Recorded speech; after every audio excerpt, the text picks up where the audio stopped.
Question on the euro area more in general and on exchange rates. You've seen that the euro has appreciated recently vis-à-vis the dollar and also other currencies. Can you discuss the possible consequences for the European economy and the European citizens if the euro goes up further? Let's say that you need $2 to buy €1. What would be the consequences for European citizens and for the European economy? Well, if the euro appreciates a great amount in value, then that means that the prices that Europeans are paying for the products that they buy, when they try to export them to other countries, it'll be much more difficult for those countries to buy the same quantities of those products for the same amount, which means that the amount of money they're going to be receiving through exports is going to decrease dramatically if there's a sharp increase in the value of the euro. Yeah.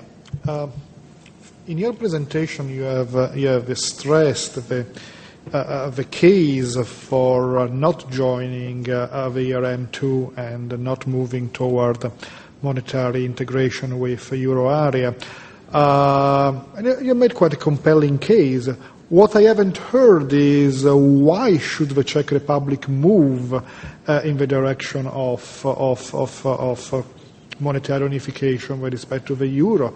In other words, what I understand the costs, and you have certainly stressed them in your presentation.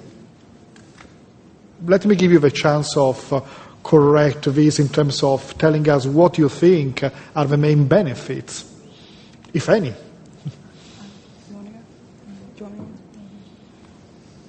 Are you asking what are the benefits of adopting the euro? Yeah.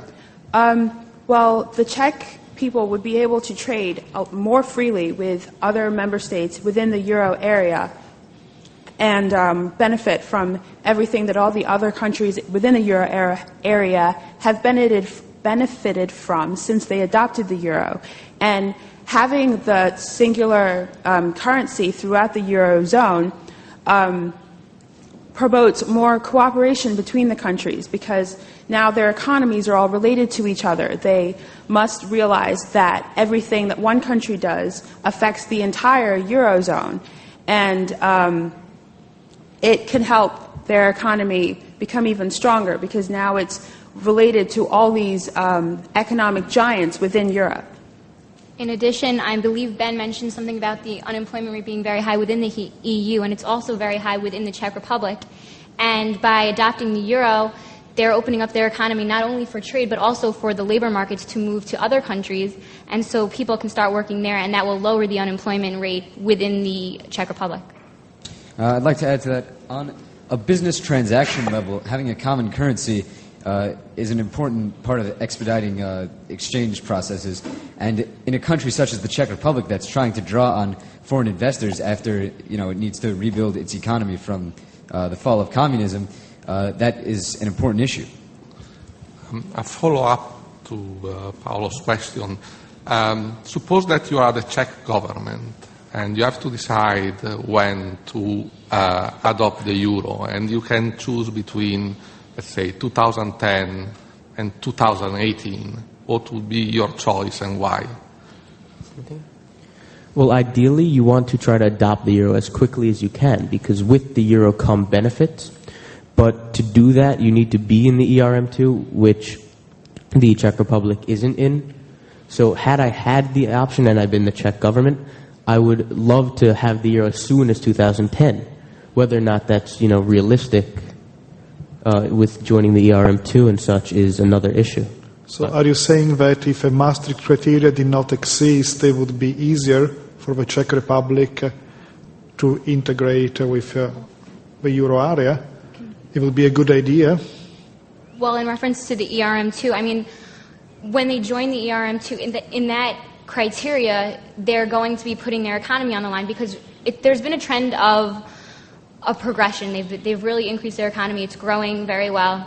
And when they put their koruna against the value of the euro, they're really risking their economy, and they're not going to be able to grow anymore. So in that sense, it may not be smart for them to join the ERM2 right now, which is a requirement in adopting the euro, because they're going to be stopping their growth that's been going on for so long.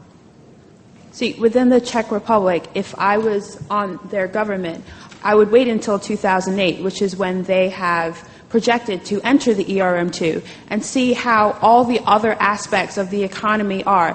And because they're being very cautious, because in fact, they are a lot better off than some of the countries who are already in the ERM2, I would make sure that every single aspect of the economy was as good as it can be before you would enter. Because, like Brittany had said, it's a lot of risk to be within the ERM2. But afterward, after the 2 years, there's a lot of benefit. But if you're not as economically strong as you can be, you may be forced to stay in it for longer than 2 years. And most analysts and economists who have gone over it believe that you want to be in the ERM2 for as short a time as possible. In addition to what Madupe said, I think that European integration, although maybe not plausible at the moment for the Czech Republic, is very important, and it shows that it shows an acceptance of the Eastern countries by Western Europe that has never been seen before. But I think that in response to your question, whether I would wait until 2010 or 2080, I think that... Did you say 18. 18. 18. Then I definitely think... Right, I definitely think I would wait until 2018, because political opposition is really a huge factor in the Czech Republic right now. The Civic Democrats just won the elections in the Chamber of Deputies. They're well known for being Eurosceptics, and I just don't think that you have enough Czech politicians who are on the side of European integration to really adopt it by 2010. I don't think it's a realistic goal. No, I was reading in the Prague Post, I think we came upon an article that said that the Civic Democrats plan on reforming, in their platform, they plan on reforming the pension and the healthcare, but they said that it's really not a very realistic goal, and they're not going to be able to do it very soon. So, and that's necessary before adopting the euro, before joining the EM2, in order to lower the deficit. So, I don't think it's really going to be possible, and I agree with Ori.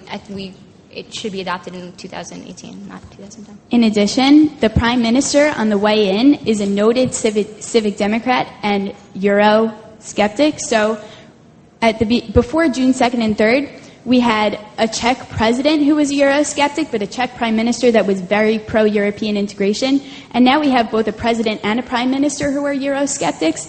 I really don't see integration by 2010. Last question. The Czech Republic is a relatively small country, and its GDP will not affect significantly the GDP of the euro area and also the growth of the euro area. So do you think that an Italian, a French, a Belgian citizen who have already the euro should care to have, does it matter really for them whether the Czech Republic is part of the euro area and adopts the euro or not? And if you can justify why it matters or it doesn't matter for a citizen of the countries that have already the euro. I think that the Czech Republic is becoming more and more of a significant presence in the auto industry, especially. They recently secured a Hyundai plant worth billions of dollars. And I think that trade with the Czech Republic will be very good for countries like Italy and France that have prevalent auto industries.